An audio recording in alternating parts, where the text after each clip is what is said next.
In our number one story on the countdown, it turns out that Senator John McCain's wife, Cindy, has a car with vanity license plates reading Ms. Bud. Some darling little down-to-earth reference, meaning that she refers to Senator McCain as simply Bud, as in, hey there, Bud. Or maybe a true fan's homage to that pinnacle of American achievement in film, subsection Golden Retrievers, subsection basketball, by which, of course, I mean the movie Air Bud. No, it's actually a reference to the beer distributorship owned by Mrs. McCain. She's the heiress to what Harold Ford once memorably called on this network a wonderful beer fortune. You go, Ms. Bud. Thank you to the New York Times today, not so much for telling us that the McCain family's beer distributorship will make another $1 million or $2 million on the sale of Anheuser-Busch to InBev. That is, of course, peanuts compared to the $300 million or so it's already worth.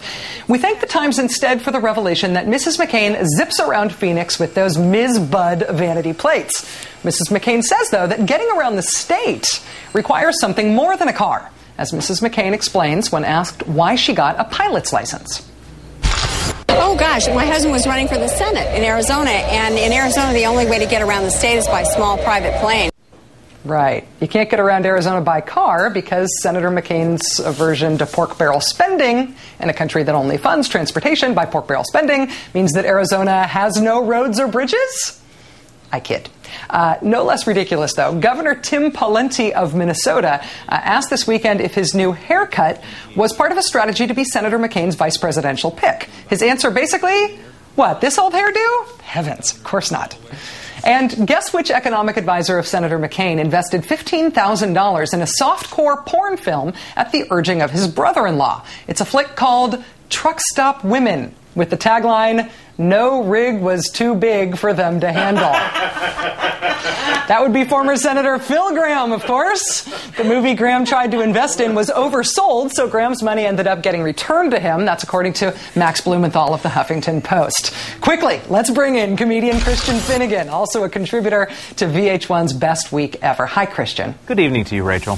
So Cindy McCain with Ms. Bud vanity plates. Considering some of the other things Bud might refer to, I guess it could be worse? Well, you know, I perform at a lot of colleges, and man, the whole Ms. Bud thing could really appeal to a lot of burnout college students I see. Of course, imagine their disappointment when they realize that the bud being referred to is not the life-giving herb, but the brand of beer can hurled at them by frat boys.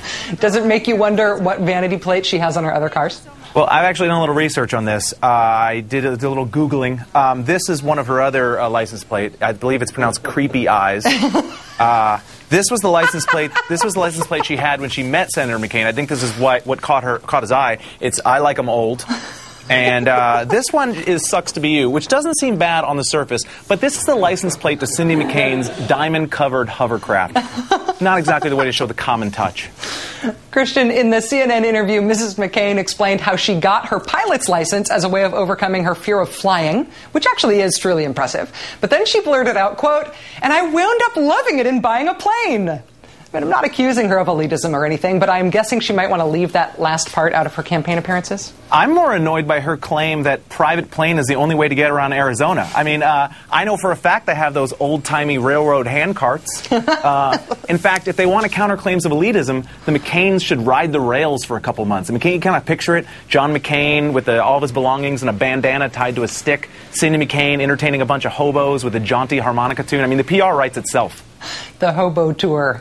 Then we have Governor Pawlenty and his new haircut. He told reporters to check out his buzz cut from '03 to prove that he has had short hair before, so there's no connection to some vice presidential strategy. But do you buy it? I mean, politicians have done more than getting a new haircut to sweeten their resume, haven't they? Hell, Dick Cheney went out and rented a soul. Of course, he soon stopped making the payments on it. But actually, Governor Pawlenty used to have a bona fide mullet. I kind of wish he'd kept it, because in this era of partisan politics, wouldn't it be great to see a governor who said, "I put the people's business in front and the party in back"? Pawlenty also said that, quote, "I've had a long and tortured history with my hair." Think he's trying to appeal to conservatives with the invocation of torture? This actually gave me a great idea. Rather than quibble about waterboarding, we should threaten all the prisoners at Guantanamo with, like, Rudy Giuliani-era comb-overs. Because I'm pretty sure it's constitutional. That brings us to good old Phil Gramm. Huffington Post's Max Blumenthal cites an interview that Graham's brother-in-law did in '95. He described showing Graham scenes from Truck Stop Women, and it, quote, "really got Phil titillated," end quote. Is that wacky Phil Gramm an enigma wrapped up in a riddle or what?